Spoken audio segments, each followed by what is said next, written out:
pakikipaghiwalay niya, no? Siya nga pala, hindi ba nagpunta dito ang kapatid mo? Saan kaya siya pumunta? Wala na ba siyang pasok sa trabaho ngayon eh? Baka pumunta sa kaibigan. Asahan nyo, nalasing yun uuwi. Ang mabuti pa mag-impake ka na ng mga damit natin. Bakit po? Saan tayo pupunta? Doon muna tayo sa bahay ng kapatid mo titira para hindi na rin bumalik doon ang babaeng yon. Maganda yung naisip nyo. Sige, mag-iimpake na ako ngayon. Mismong araw na yon, umuwi sa bahay namin ang biyenan at hipag ko. Nagulat naman si Paul nang madatnan ng dalawa. Parang nawala pa ang pagkalasing niya. Anong ginagawa niyo rito? Baka abutan kayo ng mag-ina ko. Mula ngayon, dito na kami titira ng ate mo. Sasabahan ka namin. Ha? Hindi pwede. Hindi naman kayo nagkakasundo ng asawa ko eh. Baka dito pa kayo magkagulo. Hindi na babalik ang babaeng yun dito. Kaya kung ako sa iyo, tanggapin mo na lang maluwag ang paghihiwalay ninyo. Nagpapalamig lang po si Daphne. Uuwi din siya rito. Kaya kayo ang umuwi na sa bahay niyo. Basta, hindi kami aalis dito. Hindi ko alam kung paano nyo naaatim na hindi makonsensya pagkatapos ng mga ginawa nyo. Nasira ang pamilya ko gaya ng sayo, ate. Ito ba ang gusto nyo? Ha? Ibaling mo na lang kay Crisel ang atensyon mo. Baka kalimutan mo rin ang babaeng yun. Tatanungin kita, ate. Ikaw ba nakalimutan mo na ang asawa mo? Bakit naman nabaling sa akin ng usapan? Pwede ba lubayan mo ko, Paul? Ipokrita ka kasi. Dahil sa kagustuhan mong pagbigyan ng nanay natin, hinayaan mo masira ang pamilya mo. Pwes, wag mo kong itulad sa'yo. Hindi ko hahayaan na masira ang pamilya ko. Kung ayaw niyong umalis, di sige. Pero oras na bumalik na ang mag-ina ko, palalayasin ko na kayo rito. Paul, sandali lang. Huwag ka na munang papasok sa kwarto ha. Maghapunan ka muna. Hayaan nyo na lang siya, Nay. Kakain din yun kapag nagutom. Tawagan mo agad si Crisel. Sabihin mo na kumpirmado ng hiwalay ang dalawa. Pwede ka mo siyang pumunta rito sa bahay. Sige po, mamaya tatawagan ko siya. Kumain na tayo. Kanina pa ako nagugutom eh. Makailang beses na bumalik si Paul sa bahay namin pero hindi ko siya hinarap. Si Itay lang ang kumakausap sa kanya. Nakarating din kasi sa aming kaalaman na sa bahay na namin nakatira ang nanay at kapatid niya. Hindi yun nagustuhan ni Itay. Lalo tuloy nag-alab sa matinding galit ang aking ama. Walang umapi sa pamilya ko na hindi nagbayad ng mahal. Ipatitikim ko sa inyo mag-inang galit ng isang ama. Dahil puro paglalasing ang inaatupag ni Paul, tuluyan na siyang hindi pumasok sa trabaho. Hindi naman malaman ng mag-ina kung saan sila kukuha ng panggastos. Dahil pare-pareho silang walang hanap buhay. Kaya naman humingi na ng tulong ang biyanan ko kay Crisel. Pinaunlakan naman sila nito ng tulong. Lahat ng kailangan nila sa bahay ibinigay sa kanila. Ang swerte talaga natin. Ganitong buhay ang gusto ko. Sana lang hindi magsawa si Crisel sa pagtulong sa atin. Hindi yan. Dahil hanggang ngayon mahal niya ang kapatid mo. Ang tanga lang kasi ni Paul Hanggang ngayon ayaw pa rin niyang kalimutan si Daphne. Pasasaan din at matatauhan din niyang kapatid mo. Sa ngayon, enjoyin muna natin ang ibinibigay ni Crisel. Nay. Bakit kaya ka makatingin? Para kasing meron kung ano sa ilong niyo Ha? Di kita maintindihan. Para kasing may itim na bagay na sumisilip Tingnan niyo sa salamin. Pinapakaba mo naman ako Akin ang hayang maliit na salamin dyan. Ito ang salamin. Pakiramdam ko nga para akong may sipon. Ano bang meron? Ano nakita niyo? Lexi! Tanggalin mo nga ang nasa ilong ko! Hindi ko nga alam kung ano yan Parang linta! Takot ako sa linta Sandali lang, hihingi ako ng tulong sa mga kapitbahay. Lexi! Huwag mo akong iiwan dito! Lexi!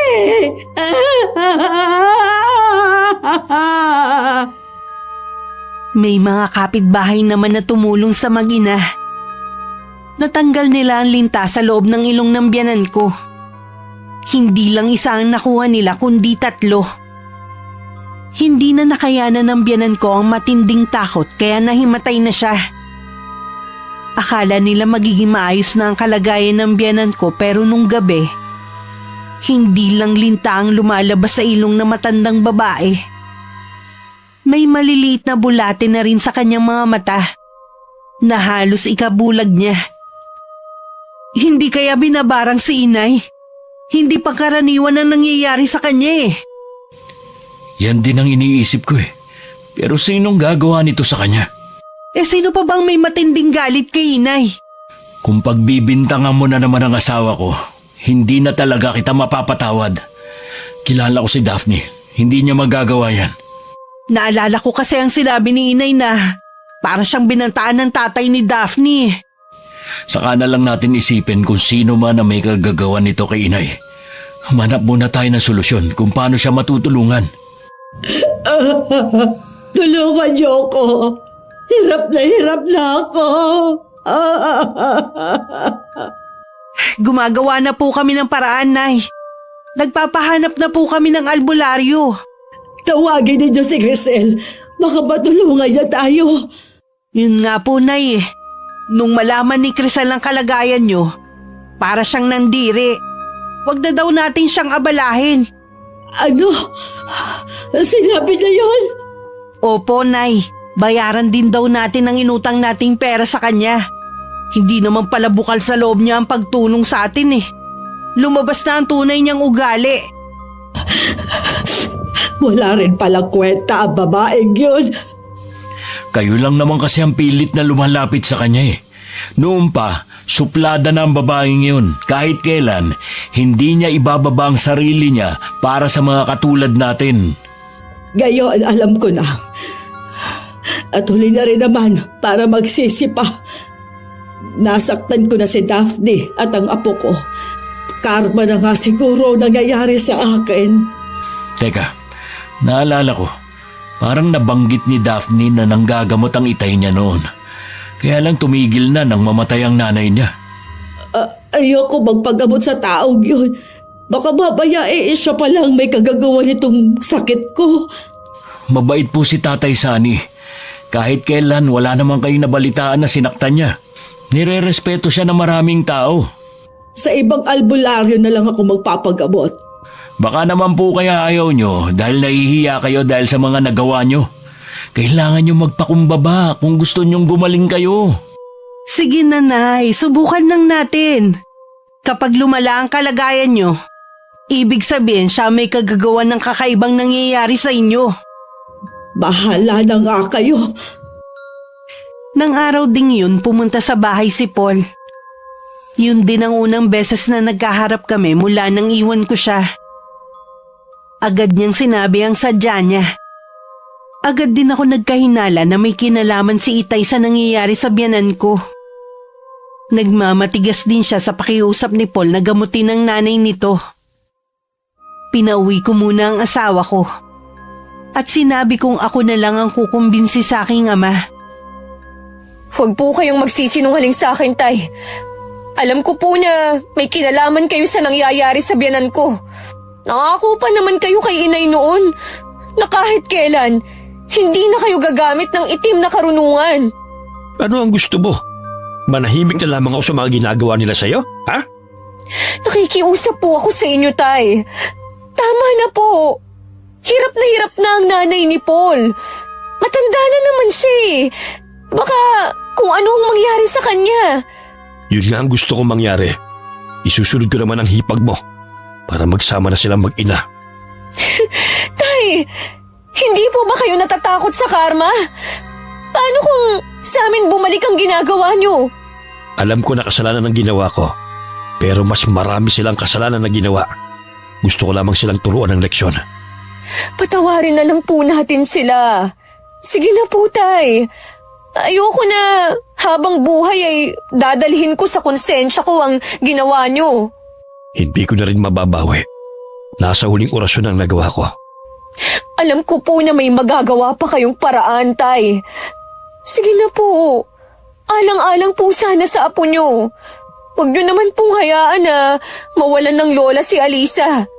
Hindi nga siya itinuturing na apo ng binan mo eh. Kaya tama lamang ang nangyayari sa kanya. Namnamin niya ang puot ko bilang ama. Dapat pala, hindi na lang ako nagsabi sa inyo. Hindi ko akalain na aabot sa ganito. Ano gusto mo? Habang buhay ka na lang naaapi ng biyanan mo? Pag-isip ka nga. Hindi kita pinalaki para malitin lang ng kung sino. Kahit wala kang tinapos, matalino ka naman. Alam mo kung kailan dapat lalaban. Kaya nga po nakipaghiwalay na lang ako kay Paul. Pero hindi ko naman gusto na makapatay kayo. Hayaan mo na lang ako. Kaya kong panindigan ang ginawa ko. Wala ka na rin magagawa. Oras na lamang hinihintay ni Zenaida. Alam mong mabagsik ang barang ko. Kahit makahanap pa sila ng magaling na albularyo, hindi rin naman nila malalaman na akong nasa likod ng lahat. Kung hindi niyo po mababawi yung sabyanan ko, huwag niyo na pong ituloy kay Ate Lexie. May mga anak po siya. Bigyan pa po natin siya ng isa pang pagkakataon na magbago. Wala rin pinagkaibang babaeng yun sa nanay niya. Bakit ka maaawa sa kanya? Naalala ko lang po yung mga sinabi ni Paul tungkol sa ate niya. Naging sunod-sunuran lang naman siya eh, dahil sa kagustuhan na pagbigyan ng ina. Mahal pa rin po niya ang asawa at mga anak niya. Bigyan na lang po natin sila ng pagkakataon na mabuo ang pamilya niya.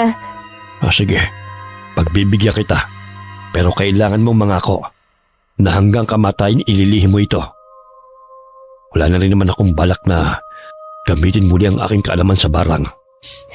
Umasa po kayo, Tay, na wala akong pagsasabihan. Tuluyan nang nawalan ng pag-asa ang asawa at hipag ko. Kahit kasi may albularyo na silang nakuha, hindi rin ito mapagaling ang kanilang ina. Hindi rin matukoy nito kung sino ang nasa likod ng pangbabarang sa biyanan ko.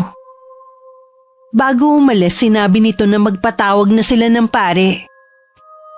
Ang ibig sabihin ay mamamatay na si inay. Tanggapin na lang siguro natin kaysa mahirapan pa siya. Sana nagawa ko siyang pigilan sa mga masama niyang plano. Siguro hindi na aabot pa sa ganito ang lahat. Walang magagalit sa kanya. Pareho tayong may pagkukulang kay inay. Pero may kasalanan pa rin naman siya. Ang sobrang pagmamata sa kapwa ang naging dahilan para danasin niya ito. Ang mabuti pa tatawagan ko na ang mga kamag-anak natin at magpapatawag na rin ako ng pare. Sige, dito lang muna ako sa tabi ni inay. Sa pagtataka ni Ate Lexie, iilan lang sa mga kamag-anak nila ang pumunta. Hindi tuloy niya maiwasang magtampo sa mga yun. Naisip niya na kahit pala kamag-anak nila, marami ang may ayaw sa nanay nila. Hindi tuloy niya maiwasan na maghinala na baka isa sa kanila ang nagpabarang sa ina. Nang tuluyan ng mamaalam ang biyanan ko, bumuhos sa matinding pighati sa magkapatid. Pumunta naman kami ng anak ko. Hindi ko inaasahan na yayakapin ako ni Ate Lexie. Konti lang ang mga nakilamay ng araw na yun. At kinailangan na ring ihatid kinabukasan sa huling hantungan ng biyanan ko. Dahil na rin sa masangsang na amoy na nanggagaling sa kabaong nito. Makalipas ang 1 linggo, naging bisita ko si Ate Lexie sa bahay namin. Una sa lahat gusto ko munang humingi ng tawad sa lahat ng mga nagawa kong kasalanan sa inyong mag-ina. Hindi man ngayon, sana balang araw mapatawad ninyo ko. Matagal na kitang napatawad, Ate Lexie. Sana mapatawad mo rin ako sa mga binitiwan kong mga salita noon. Alam ko na nasaktan din kita. Tama lang sa akin yun. Maldita ako Tsaka alam ko sinagad ko na ang kabaitan mo. Kaya din pala ako nandito para magpaalam. Aalis ka? Saan ka naman pupunta? Sasama na ako sa asawa ko. Susubukan namin ulit buuin ang pamilya namin. Masaya ako para sa'yo, ate. Alam ko naman na yun ang gusto mo noon pa. Dahil kay inay, isinantabi ko ang sarili kong kaligayahan. Masakit mang mawalan ng ina. Siguro ang pagkawala niya makakabuti sa ating lahat. Sana patawarin mo rin si Paul. Wala naman siyang kasalanan eh. Hindi niya kagustuhan ang ginawa namin ni inay. Mahal na mahal niya kayong mag-ina. Makikipag-usap din ako sa kanya. Pero siguro, kailangan din muna namin ng oras. Sa malayo na kasi kami titira eh. Mas mapapanatag ako kung magsasama ulit kayong dalawa. Hangad ko ang kaligayahan niyo. Bago umalis, mahigpit pa kami nagyakap ni Ate Lexi. Hindi naman nagsalita si Itay. Pero alam kong masaya siya sa nakikitang pagbabago sa hipag ko. Labis din ang pasasalamat ko na napigilan ko ang Itay sa plano niya kay ate. Makalipas lamang ang 1 buwan na panunuyo sa akin ng asawa ko, nagkaayos na rin kami, Miss Gwen. Hindi na namin tinirhan ang dati naming bahay kung saan namatay ang biyanan ko. Nagpatayo na lamang kami ng bagong bahay sa loteng pag-aari ng aking ama. Mula noon hanggang sa kasalukuyan, masaya at payapa ang aming pagsasama kasama ng nag-iisa naming anak. Ang pagiging sulsulera ay hindi kailanman nagdudulot ng kabutihan.